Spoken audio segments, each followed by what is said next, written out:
Hey everybody, what is up? Excited that you showed up today. I hope you're having a great day wherever you are in the world. Now, hey, as you guys know, we talk with top performers. We kind of break it down. What makes them winners? How do they dominate their market? And again, if you were new, thanks for tuning in. We've been getting a lot of new listeners lately. I appreciate it. And it's weird. It's weird. Like all of a sudden, like my numbers will go crazy. We'll go from like 30,000 to 60,000. It's really nuts. Anyhow, okay. Here's what we talk about today. We talk about how to dominate your market, as usual, right? When to hire. That's one that you guys all kind of struggle with. Why you should actively be prospecting. Okay, and what we do when we talk about this, what he will share with us, with me, you, is that he doesn't do a ton of active prospecting, and he tells us bullet by bullet what he does and how he does it. But what he stresses here that he's just consistent with that. I think it's a great takeaway. He explains why you guys and everybody should go out and build relationships with other top producers. And he shares his experiences with having relationships. We talk about, this guy makes about $2 million, a little under $2 million GCI. He's been stuck there. So he talks about how in his career he's gone to these plateaus, right? $500,000, $1 million, 1.5, and now $2 million. He's trying to break out to 3 million GCI, and he just came up with a plan for that. We talk a little bit about advertising. Right, my favorite topic, and we talk about what he advertises on, how he does it, and why print isn't dead. We talk about, in addition to building relationships, why you should go to conferences, why you should always write out your goals and really focus on them in the morning, and again, consistency. All right. Welcome to Super Agents Live. This is the one place where you can come and hear the most successful people in real estate. You'll hear how these super agents built their businesses, how they stay productive, and how they stay motivated. Who am I? My name's Toby Salgado, and I made my first million in real estate. Yeah. And I'm your host for the next 30 minutes while we talk to yet another amazing real estate entrepreneur. Stay tuned. Let's go! Yeah! A little housekeeping. Hashtag on Twitter for this show is Unpack That Idea. My Twitter handle is @SuperAgentsLive. I'd love to meet you out in Twitter land. And by the way, that's a big follow train. Go ahead and use that hashtag, and I'll follow you. I encourage all of my audience listeners to follow one another. Let me share something with you. I can't get this off my mind. A week or so ago, I told you guys about the pop-up. I told you guys when you start to go to the superagentslive.com, we're going to start delivering a pop-up for you. One of the founders of Facebook, an early founder of Facebook, he has a company called AppSumo. Now, I just got an email from AppSumo, and he talks about this exact thing and why Uber, Instagram, Spotify, they're all using these full pop-up pages. So I'm working with my developer right now trying to figure out how I can get something to you guys, but I want you to think about it. If you have a developer, talk to them about a full page pop-up. Because, if you pay for traffic, if you earn traffic, look, why not get an email address and all of a sudden, and build your list, right? You gotta build your list. All right, enough of that. Okay. Speaking of the site, I know you guys don't want to miss future episodes like this, so go to superagentslive.com, download my free book, and get on my list. I'm actually thinking about this very topic of pop-ups, creating a little post and sending it out to my list. I'm also thinking about, I have, on YouTube, I'm playing with SEO, okay? And with SEO, I'm dropping keywords into my YouTube videos. So it got me thinking about keywords for realtors, right? How would I attract you guys, realtors, to listen to the show, to my YouTube channel? And I put together 100 top keywords for realtors, and I'm thinking about creating a list for that. So the only way you're going to get that is if you download my book and get on my list. All right. Really, really quickly, radio. Look, listing leads. Listings are tough in every single market across the country. If you want listing leads, The best way to do it is get on radio. It's not as expensive as you think. Go to realestateradioexperts.com and fill out the Getting Started page. If you guys have been hearing about my Facebook course and you want to get in on it, send me an email. All right, hey, let's get to it. Today on the show, I'm excited to have today's guest. Today's guest is in Ann Arbor, Michigan. He says it's a university town, so I've never been there. Ann Arbor, Michigan, last year he did $62 million. He has a team of 12, and they did 188 transactions. I'm thrilled to welcome today's guest, Martin Bouma. Hey, Martin, thanks for taking the time out. Hey, no problem. My pleasure. So, Martin, before we get into what you're doing in order to do, right around your 200 transactions, tell us a little about yourself. I want to get to know I'm always curious about the man behind the machine. So maybe tell us a little bit about yourself, and then we'll get into your business. Okay. Well, I've been in this business 28 years. I came to Ann Arbor to go to the university, got a degree in biochemistry, and tried to get into medical school and didn't get in the first round. So I decided to get my real estate license there sort of serendipitously. I got in the business. I failed it miserably. Matter of fact, a couple of years into the business, I literally had a pink slip in my box from my broker who said I didn't have what it took to make it in real estate. Didn't offer any counseling. So I'm sitting in the lobby of this real estate office, absolutely devastated because I quit my job at the hospital, wondering what I was going to do. I was too embarrassed to talk to the broker. A woman came up to me and she asked me, Martin, what's the matter? And I said, well, I don't think I've got a job here anymore. And she said, well, do you want to make it in real estate? I go, I absolutely do. She goes, are you going to do what it takes? I go, I have to. So she took me to the back, and the two of us literally got on the phones from probably about 8 o'clock in the morning to about 5 o'clock at night. And all I did was sit on the phone, and the only time I would leave is if I had to go for an appointment. And I think it was 3 or 4 months later, I had 7 closings. So that's how I got started in real estate. Got it. Okay. Was somebody who's trying to pay attention to me failing. Hold on. Okay, Okay, Martin. So you left your job, and then this girl picks you up, takes you under the wing, and says, "Hey, I can show you how to." And you got on the phone. That's interesting. That most people would find that extremely challenging. What challenges did you face when you were like, okay, I have to sell on the phone, or how did that develop for you? Well, when your back's up against the wall, yeah, and you absolutely have no choice, it's amazing what you'll do, right? So I was operating out of fear. So I was willing to do anything that it took. Did I enjoy it initially? Absolutely not. But it's like a lot of things. Once you get into the routine, it's not that bad. Yeah.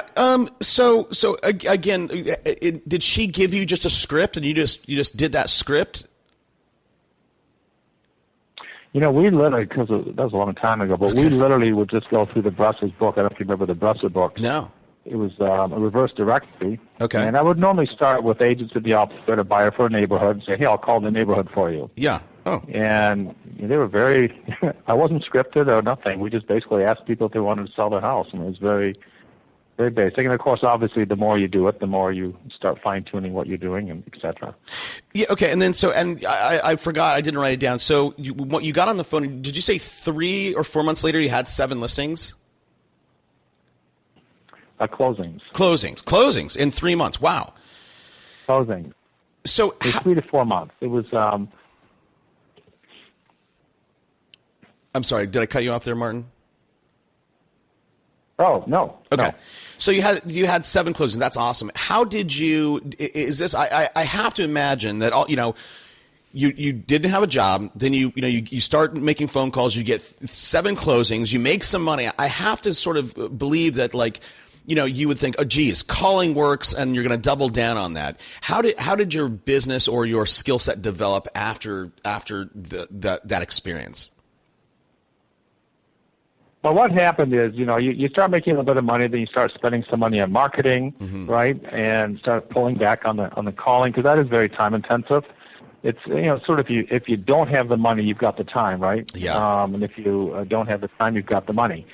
So I started becoming very marketing based, and it's interesting. Throughout my career, I had different plateaus, and so went from zero, basically nothing, to 4 million, and I plateaued. And then, a series of things would happen. I'd go to a conference, I'd get some more ideas, I'd brainstorm with people, and I'd have a breakthrough, and I'd go to the next level. And that happened a couple of times. But so basically, the last couple of years, I was pretty much, you figure that 70% of my listings and 58% of my buyers come from people who know us, like referrals, past clients, vendors, things like that. And actually now we're trying to go to the next level. We're bringing in a lot of prospecting again. So I'm going back to my roots. Yeah. And you didn't say it in the intro, but how long have you been in selling real estate?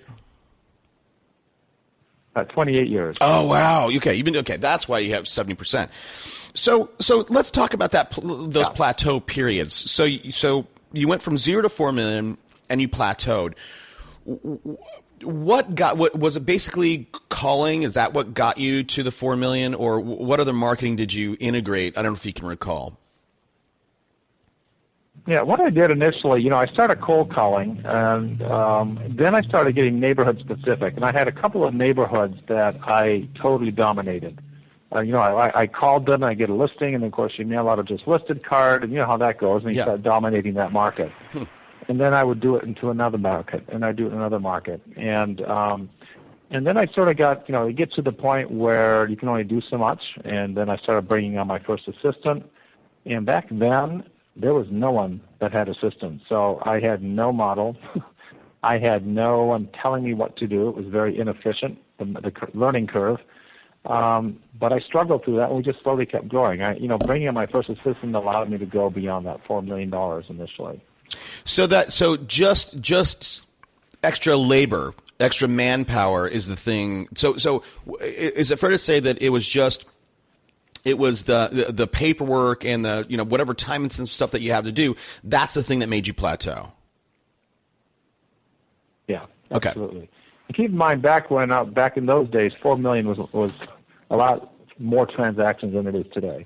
Right. So you get bogged down, right? You can only do so much, and so that was my first plateau until I brought on somebody. And then what was the next plateau for you? It's interesting. I don't exactly remember all my plateaus, but then I remember I sort of was, I was stuck around 15 to 20 million, maybe a little bit below that. And I went to my first Star Power conference, and I'll never forget this, in Fort Lauderdale. And keep in mind, I was, one of the top realtors in my area. I was the top realtor in my company. And I thought I was quite the thing. Yeah. Until I went to Fort Lauderdale and I bumped into people there that were doing 40, 50, 60 million, and we're talking 12 years ago. Right. Totally opened my eyes up to doing things differently. So that was the next, thing where I really grew. And that's when I became very, very involved in national organizations where I could be, I could be shadowing and hanging around with people that were doing a lot more business than myself. It's interesting that you say that, because it's kind of like that. I think of it as I don't know who it is, but the 4 minute mile, right? Nobody thought anybody could do it, and then once one person did it, then boom, boom, boom, everybody could do it. So it sounds to me like you had a similar type experience. The reason why I'm kind of interested in these plateaus and what you integrated after these plateaus, I think a lot of people find themselves, in that situation. They don't know. They're like, I'm sort of stuck here. And there's so many, especially with the internet, there's so many things you can do, right? You can buy leads. There's so many things you can do that people just don't know. There's too many choices. People don't know, where to the plateau here, this is what I do, right? Or this is the kind of marketing that I should add on. With that big sort of lens, how would, maybe you can address that notion for a second. Well, the thing is, it's interesting. The Internet's done a very interesting thing where a lot of real estate people thought it could actually remove us from having to be people, meet people, right? Yeah. And that a lot of people are sort of hid behind their computers. And regardless of how, expensive Zillow is or Trulia, the bottom line is this: buying real estate is still a very emotional event.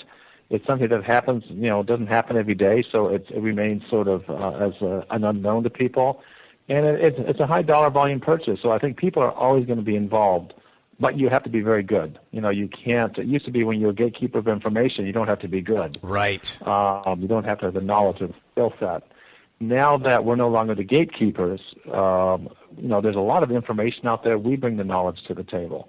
So it's interesting how, it goes back to the basics. Like, this last couple of years, I've been stuck at about 2 million GCI. I just have been at that level for about 4 or 5 years. And I finally thought, I need to break through this 2 million. I never was hitting 2 million. I was just below it. And so I reevaluated everything, and I realized I've got to really get back down to the basics. I've got a phenomenal marketing system, but I got to get in front of people more. I've got to do more prospecting. I've got to get more active and be more on purpose. Mm-hmm. I really, people have lost sight with the internet. You need to get in front of people. You got to be face to face and belly to belly. Yeah. I agree. And so, especially if I look at your business, right, 70% of your listings come from referrals. 58%, of your buyers come from, I think you said referrals. I could be wrong on that. So yeah, you need to. I'm sorry, Martin. No, I said 58 from people who know us. So referrals, right. Clients, past clients, referrals from them, vendors, etc. Yeah. So you need to drive those numbers down, right? You need to. So what? Real quick, you said you have a phenomenal marketing department or campaign or whatever. What does that look like today at 65 million? Well, number one, we do a lot of marketing to our past clients. I finally realized, I spend all this money on Zillow and Truly. When I really look at my ROI on those, those different areas, it's not very high. I think there's a lot of ego advertising going on. You do have to be there, I think, for branding. But as far as spending tons of money there, I don't think you have to do that. I deal with my past customers and clients. That's where my highest ROI is. Every single month, they get something in the mail. For their birthdays, they get a handwritten note with a certificate to free ice cream at a famous ice cream place in Ann Arbor. They get cards, handwritten notes on their anniversaries, and Thanksgiving we give out free pies. They come into the office.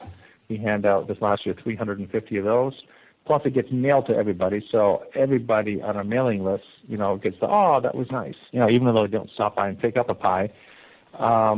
They all get an annual report from us in the beginning of the year, and we'll also make phone contact with our clients. We're just starting to do that now, minimally once a year. So it's just constantly being in front of everybody. That's our past client base. As far as farming, we have 4 neighborhoods we're working to get into. We do quarterly reports. It's a 4-page color brochure that talks specifically about that neighborhood, and it talks about what's active, what's sold, what's pending, and then we'll just talk about it. Certain sales, we'll explain what happened with this sale, what happened with that sale. So it's just a really neat market update for specific neighborhoods. We do that in 4 areas. We advertise in a local, it's like a news magazine. I don't advertise in the newspaper anymore, but we've got a really neat news magazine that comes out once a month and sits on everyone's coffee table for the month. It's got every event going on in Ann Arbor. We have a full-page ad in that magazine, and you'd be surprised how many listing calls we get from that.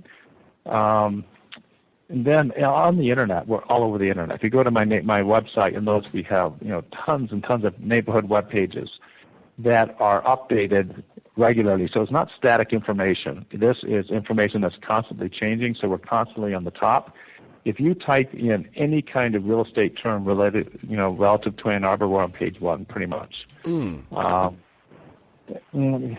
we just really cover things. Now, one of the things we're also doing, just to get PR, we're donating our 100th commission check to a local charity. And what we're doing is we're having 5 charities that we've picked, and you say, listen, you guys vote. Whoever gets the most votes, that's the charity we're going to be giving the check to. So obviously what's going to happen is all those organizations are going to do everything they can to get the most votes in. Yeah. Which gives us a lot of, a PR. So it's just a whole bunch of those type of things that we do.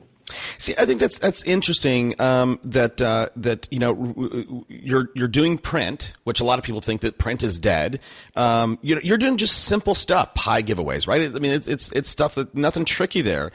How in terms of I searched Martin Bouma real estate and Bouma.com came up first. How in terms of look, you're doing the right stuff in terms of updating your content on your different online sites. That's how Google gives it ranking. How did you figure that out? Most people don't know that. Did you hire an internet marketing person to help you with that? I have a part-time marketing person who works for 20 hours a week. So she's on top of that. So I don't even know half of what she does, but she does Pinterest, Facebook, all those type of things. 'Cause I also I'm always going to conferences, and I'm always bringing everything back, right? So I'm always learning. Hey, what are you doing? What are you doing? What are you doing? So I'm pretty much on top of it that way. I've now handed that, delegated that pretty much to Stephanie, who is totally on top of that. Got it. And let me ask you this: what are some of the last things that you implemented from going to a conference? Probably just something as simple as the chat box. Yeah. Yep. Okay, I picked that up probably about a year ago. That's probably the most incredibly effective way for getting leads. It's $75 a month, and what happens is these are virtual assistants who respond very appropriately to whoever's chatting, and what happens, they qualify the lead. They're incredibly good leads by the time we get them. That was one really good thing. And a lot of things are just tweaking, right? You get to a point where there's no one big thing, but it's like you tweak this 5%, you tweak that 5%, you tweak this 5%, all of a sudden you're 25%, right? Right. So it's just, I think you get to my level and you're tweaking. Got it. There's no really huge, big ahas.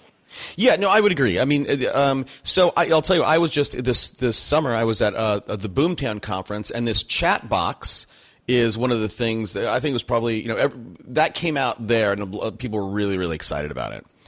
How long have you been implementing this chat stuff? We've been using that for about a year. Okay. So what's next for you then? Let me ask you this, and what's next on your goals, and then what are you going to implement to get there? Yeah. Well, our goal, and I had a long conversation with my coach, and I just said, you know what, I absolutely want to hit 3 million GCI. I'm tired of being just under 2. And I was going to go for 2.4 million, and he goes, Martin, write out a plan for 3 million. Just do it. I'm not telling you that's what you have to do. Just write it out. Mm-hmm. So I did my business plan at 3 million, and I'm starting to look at it and go, gosh, this is doable. However, I've got to do some things I've never done. So a couple of things that we've really implemented, I brought in an internal salesperson, mm-hmm. and this person is responding to all of our buyer leads immediately. I've got 3 very good buyers agents who've been with me for 12 years. They cherry pick, right? So there's all these leads on the bottom. If they're not ready to do something right now, that gets lost. So that's a tweak of 5-10%. We've also got an ISA now that calls around listings, calls around open houses, calls around neighborhoods where we need buyers, where we have buyers for. And so that's now getting us in front of more people and bringing in listing and buyer leads.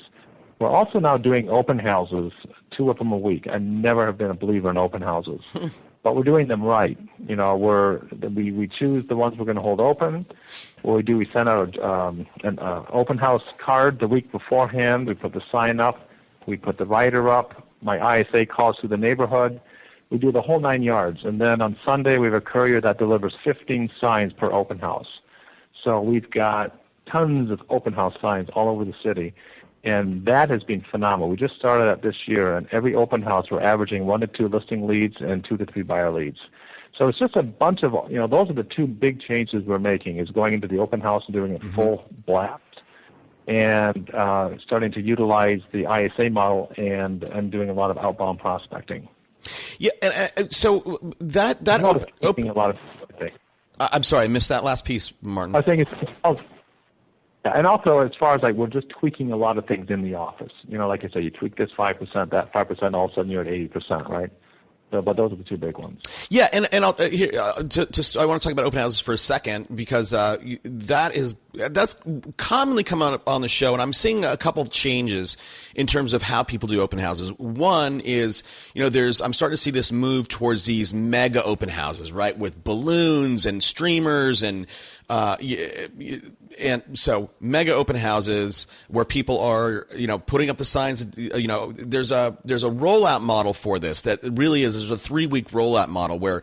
I won't go through it, but basically everybody gets called, everybody gets knocked, everybody gets a flyer, and then when they are doing open houses, it's literally it's wine, cheese, and crackers, and I'm seeing people do them, not on Sundays 1 to 2, but on Wednesdays 6 to 9. Yeah.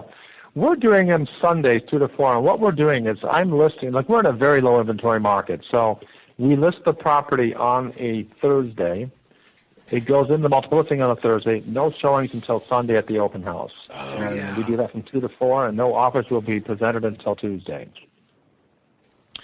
I had a guy come on the show, Denny Griffin. His model, he's got this. I'll just run this by. I'd love to hear your take on it. So he does something similar to you like that. So he does a ton of promotion. He lists the house, does a ton of promotion, and says, hey, guys, everybody, it's going to be open one time on Sunday, 2 to 4, for example. And literally it's an auction model. So people walk through it, and on the way out, you provide your number and literally that's it. He sells, and he's got a show called Sold in like 2 hours or Sold in 60 minutes, I think, or something like that. Very interesting. Right. I don't know if it will work in your market. What it does, well, we don't do it that far ahead of time because what will happen is the house will, it'll sell so quick, and so that's why I think if you hold it too long, you have the opportunity of possibly losing that sense of urgency. That's why we just do the Thursday, Sunday, Tuesday, and the whole goal is what's happening here is. People are really noticing us now, right? Because on a Sunday open house, we don't just drive up 5 minutes before, plop 1 or 2 signs up or whatever. Right. We've done all this background. So the neighborhoods have got our card, they've gotten a phone call. Then Sunday mornings, probably about noon, they start seeing the signs all over the neighborhood. They see all the traffic, you know what I'm saying? And then we keep the neighborhood in tune with what we're doing. So we're highly active, unlike, what most realtors are willing to do. Yeah, absolutely. So, so your goal is to get to 3 million GCI. And I think there's 2 numbers with that, right? So 3 million GCI is top line, and then you have a bottom line number. Now, typically, what I'm seeing is if you do 3 million in GCI, 70% of that is what is net. How much are you paying attention to being more efficient and increasing the net and not just the top line? Oh, the net is everything. Yeah. There's agents who do 3 million, and and I know they're doing tons of ego. I'll go in a conference, I'll hear someone on stage, and I'm doing the numbers in my head. Yeah. And I go, you know what? That guy might have done 3 on GCI, but I bet you ain't taking $50,000 home. Right. No, I've been very, very good. I consistently bring, depending on the year, 35 to 43% to the bottom line. Okay. That's after cost of goods sold and after expenses. Okay. Nice. That's great. I love when people can get like that. Okay, we're going to start wrapping up. I always ask the same 3 questions to everybody, so here we go. So my first question to you is, you've been doing this for 28 years. You have a coach. Who's your coach, by the way? Tony DeSello. Okay, I don't know who that is. Who has been a mentor for you as you've built your business and grown into this $65 million guy? There was an agent that was in Ottawa, Canada, Bill Renault, and I bumped into him at a conference, and I was so impressed with what he was doing that I flew my team out to him in Ottawa, and he became my mentor for a couple of years and then coached me for a couple of years. So he was very instrumental in getting me to operate like a business and think like a business person. Mm-hmm. And then probably one of my biggest mentors is, Gary Keller. Gary Keller is just an incredible business person, and his thinking and the way he approaches things, questioning everything and helping you to really say, hey, is this really the best way to do this? He's been an incredible mentor. Got it. So are you a KW person? And the other thing I do, too. Yeah, I am. Okay. I am, yeah. I'm gonna be in Orlando next month, so maybe we can meet in person. Oh, yeah, no, absolutely. Absolutely. And, something else I always tell people, I just had Lance Loken in my office last week. And he's the agent out of Houston who has been in the business 3.5 years and closed $130 million last year. So I reach out to people who are always doing things different than me, right? So I just called Lance. Lance, would you come down to Ann Arbor and talk to my team? And he willingly did that. Wow. So I think, that's also side of mentors is call people who are ahead of you. I mean, most of them are very willing to share. I agree. And I mean, and that's the sort of the basis for this show. I've had very, very successful people literally tell my audience, hey, listen, come out, fly out, and you can spend a day with me. It's just incredibly giving, and a lot of people want to give back. So here, my next question for you is I always ask, I'm very curious as to what guys like you read. So I'm going to ask for a book, but all Gary's books are off the shelf. Too many. I've heard too many. Millionaire Real Estate Agent and the One Thing and Shift. So here's the setup. I'm an aspiring agent. I have $25. What book should I go buy today? Probably the very first book I would get is The Miracle Morning. Yeah. Hal Elrod. And because that's a phenomenal book. And there's one he wrote one specifically now for real estate agents. Yep. I'm a brand new agent. Yeah, I would see. It depends where you're at, but if you want to grow a business, you have to understand leadership. I'm reading the book right now, "Good Leaders Ask Great Questions" by John Maxwell. I'm a great John Maxwell fan. That is a phenomenal book. I'm reading that one right now. I read nonstop. I'm trying to think titles off the top of my head. The two that I'm reading I just got done Miracle Morning. Actually, I've read that about a month ago. I've been reading it over and over again. And I'm reading right now, Good Leaders Ask Great Questions. Got it. Okay. And look, so I've had Hal on the show, and he has wanted to come back to talk about his new book, and I haven't let him do it. But let me ask you, he sent me a couple autographed copies, and I just let him sit there. And then over Christmas break, we went away, and I finally read that book, and I read it in one sitting. It's too much for me there's too many things to do with that Miracle Morning. Are you actually implementing it? Yeah. It's funny because I've never been a morning person, and I read that book. It was given to me when I was in Tampa at a conference. Someone gave it to me. From that day, I've been getting up at 5:30 every morning, doing my routine in the morning. It has made all the difference in my life. For me to get from where I'm at, or just under 2 million to 3 million. Yeah. The changes that has brought about in my life and my energy and my attitude and everything is huge. Because you start your day off right. You come up at 5:30, you've got a power, no one's around, my kids are in bed, the whole 9 yards. Yeah. And you do your meditation, you do your affirmations, and then you read. I think it's so important to read something that's very, inspirational in the morning. And then you do 20 minutes of exercise, and I start my day. You know what? You've inspired me, Martin. I'm gonna tomorrow. I'm gonna force myself to sit down and go through 7 meditation, reading, scribing, all that stuff. So thank you for that. And by the way, for everybody in the audience, if you haven't read Hal's book, The Miracle Morning by Hal Elrod, you can get a free copy on us using our link. Just go to audibletrial.com/superagentslive and get a free copy of that book. My last question for you, and I'm with your new routine, it may be an easy answer for you, but do you, Martin, have a personal habit that you feel has contributed to your success? I always tell people, I always say, what's the magic pill? There is no magic pill, although, some people tell you a book is the magic pill because you get to benefit from someone's 10 years of experience and pay $20 for it. But I am very consistent. Every single day I know what I'm going to do. I don't do a lot, but I make 10 phone calls every day. I do 10 handwritten notes every day. I call a couple of sellers every day. That is 3 things I never don't do. And it's just that constant consistency. And I think that's probably the easiest thing that a lot of people get lost in. They do something and they have this, I'm going to make all these phone calls, and then you can't maintain it and they quit, right? Yeah. So I'm just very consistent with some very simple, basic things. Got it. I love it.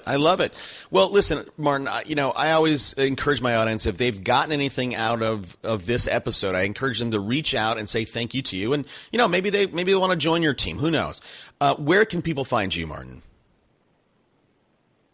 They can find me. My email is Bouma@Bouma.com, and that's BOUM as in Mary @Bouma.com. Awesome. And for everybody, if you're driving, walking the dog, riding your bike, while you're listening to this, all this will be on the show notes just at superagentslive.com. Hey, Martin, I'll be the first one. I'll say thank you so much for taking the time out of your busy day and coming on the show. All right. Well, thank you. All right. Let's keep in touch, bud. Okay. Thanks. Yeah. Bye-bye. Let's go. Yeah. For those of you that want to know